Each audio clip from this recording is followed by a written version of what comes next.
and we're not dealing on the raw materials. He hasn't given assurance. He will give when he starts answering. Mr. Speaker, there is one issue I wanted to bring in conclusion to the attention of the nominee.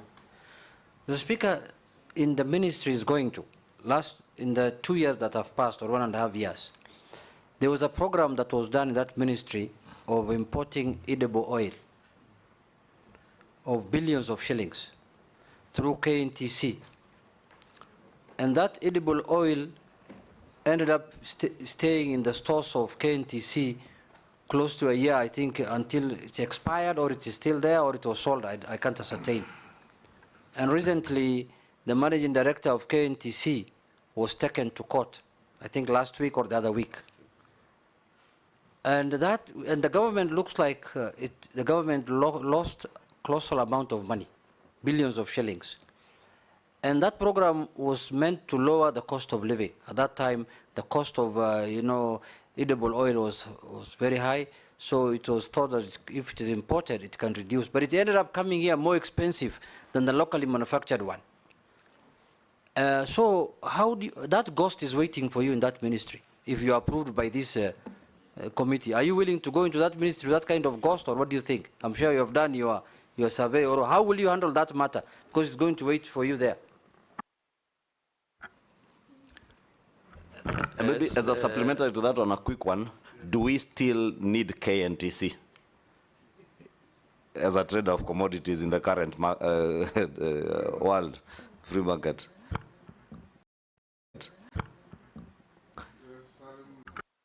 Mini, can you start with the undertaking, then cascade down? Thank you very much, Mr. Speaker. You see the question that Honorable Gladys raised is not a yes and no. I have to say something to affirm. Of course, I will be affirming. We are running out of time, so be very... Yeah, but this is pertinent, Mr. Speaker. If I don't get it right here, I'll be misquoted. Okay. First thing is that the geo-survey and the ground truthing were funded. Geo-survey, then we realized we needed ground truthing.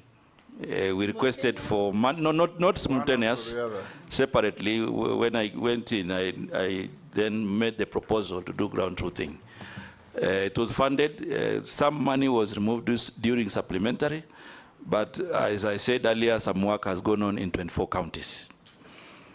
Secondly, on the issue of river takes and all these others, I want to give an undertaking. Using my project management skills, the sequence will change. I know the sequence also involves other government agencies. My undertaking is that I will provide leadership to ensure that if it is funding, if it is decisions, we do on all steps so that we don't end up where we have ended. Okay, I know, right? Thank you. Then I now have an audio-visual evidence of exactly. And I want to, we will be playing it, Mr. Speaker, at some point to see how things are moving. And I know there is an issue with edible oil about the imposition of levy for crude palm oil. It is the current matter for discussion.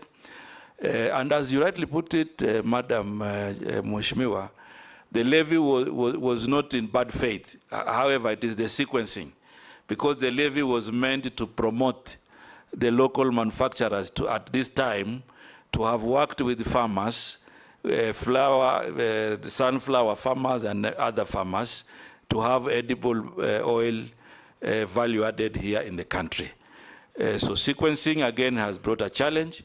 On that particular matter, I'll be working with the National Treasury, the manufacturers, so that we can see an amicable resolution to that matter, which is very live in public. I'm sure Mheshimiwa Naisula was adding the sequence issue, so I really don't need to respond to. Mr. Speaker, I want to assure this House, even though there are challenges that have happened with the KNTC, upon approval, I will report to the ministry. I have no fears, Mheshimiwa Junet. I will go to the ministry. I'm aware that there are legal proceedings going on with the issues that have been raised. We will allow the legal process to continue. But the action for me upon approval is to now rethink KNTC and see how we can do basic reforms to make it more effective or make other decisions. So, Mheshimiwa Ichung'wah, that is something that I'm also thinking about, seeing the kind of reforms. It is not responding to whether we need it, but when we do an analysis and the reforms, then we will come up with a good decision. Is it under among the 47 that you pass in cabinet to get rid of? I'm not, I haven't looked at the list, Mr. Speaker, but what I'm saying is whichever way we look at basic reforms to make it more efficient. But my question was CS, because we are here to ascertain your capacity and ability to take over that ministry. In your opinion, under the current liberalized market, KNTC is the old thinking where you needed the government to trade in commodities to regulate pricing. Do we honestly need KNTC, in your own opinion? In my own opinion, Mr. Speaker,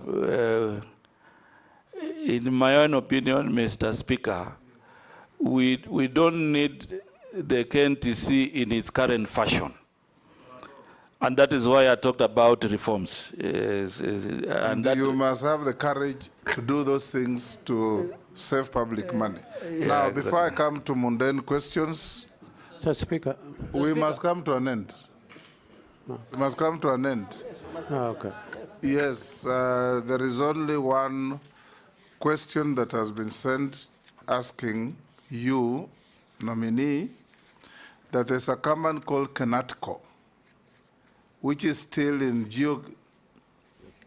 GOK books as a parastatal 100% owned by ICDC. It has been under stage managed receivership for over 27 years. What measures will you put in place to simply wind it up or privatize it?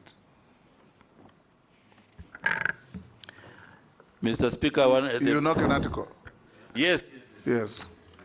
The measures upon approval, my first assignment will be to understand it, because I think the Kenyan has put some basic information, but there will be more that we will need to find out, and then appropriate action is taken. So I will take it up, Mr. Speaker, to ensure that we get to the bottom of the matter and then we make the necessary decision. Okay. Yes, Russell? I think unlike KNTC, with Uber, KATCO should go. Do we need it really? Yes, yes, it does. Yes, Salim, and I think we'll direct the Committee on Trade to follow up in case you are approved to account for the 27 years of receivership of this company. 27 years under receivership. That is unacceptable. It is not your fault. Yes, Mr. Speaker. In case we approve you, yes. Now, Salim, we'll ask you a few mundane questions. Have you been adversely mentioned in any integrity-related report or investigations? No. Apart from the no evidence statement by Robert? No. No. Do you hold any position in any political party? No. What is your net worth? 158 million. 158 million. Yeah.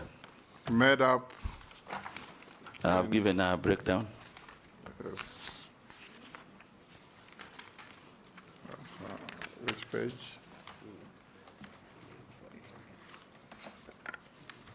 Your assistant is just laughing there. He should be helping us to identify the page, because you should have carried documents. Is that your assistant? Yes. I can't see, because you know now I'm facing you, Mr. Speaker. There's a gentleman who walked in with you. I believe he's your assistant. He's sitting there looking very happy. Yes. Mr. Speaker, it's page 6. The assistant is fired. The MPs have found the page. Yes, MPs have found the page and have done the work of your assistant. Yes, we see what you have. When we last vetted you, what were you worth? 120. 120. Yeah. So you have had a growth of 38 million. Yes. How did it come up? The value of the property, some property were Appreciate it. completed, and yeah. Good. Mr. Speaker, point of order. Yes. In his CV, Yes. he says he went KCPE in 1779. Those are typos. He's That not is from the the more ancient land. That's the more reason why you should fire your Assistant. assistant. Mr. Speaker, Yes. just Waziri, from your declaration of wealth, have you benefited from the mortgage scheme as a cabinet secretary? Recently, but it is not concluded yet. Not concluded yet, Yeah. so it's not part of this. Yeah. Okay, nominee, we are coming to an end. Make sure you take your documents with you. We have checked with what we have and we found them correct. We have also found the issues that were sent through memoranda against or for you, 21 of them, you satisfactorily responded. So unless you are lawfully held, you are discharged to go to your other duties. Thank you very much, Mr. Speaker, for this opportunity and members of this committee. This discussion has been very good. It's a good opportunity to engage. And my final appeal is that this committee finds me suitable to serve in the Ministry of Investment, Trade and Industry. Thank you, Mr. Speaker. A good afternoon. It has been perfect on time. Sergeant, you may escort the nominee.